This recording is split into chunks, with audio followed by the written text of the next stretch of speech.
میں یہ بات کہتا ہوں بڑی پختگی کے ساتھ کہ جو آدمی، جو طالب علم علماء دیوبند کے مسلک کو آنکھ بند کر کے اپنے سینے سے لگاتا ہے، میں اس کو علم حدیث کی اجازت دیتا ہوں، اور جو اس مسلک سے ذرا بھی ہٹتا ہے اور اپنے آپ کو مجتہد وقت سمجھتا ہے، میں اس کو علم حدیث کی اجازت نہیں دیتا ہوں۔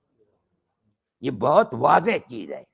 آپ حضرات حضرت گنگوہی رحمت اللہ علیہ کے دامن کو پکڑیے، ان کے نقش قدم پر چلیے، آنکھ بند کر کے یہ یقین کیجئے کہ ان حضرات نے جو فرمایا وہی صحابہ اور تابعین کا مسلک تھا، متقدمین کا مسلک تھا۔ ہم اسے اپنی آنکھ سے لگاتے ہیں۔ ہمارے پاس اگر کوئی دلیل نہیں ہے تو ہم تلاش کریں گے اور یقیناً دلیل وہی پائیں گے جو ان کا مسلک تھا۔ اس لیے اپنے آپ کو ان کے مسلک کا پابند کیجئے، اور اس پابندگی کے ساتھ اللہ تعالیٰ آپ کے علم و عمل میں برکت عطا فرمائے گا۔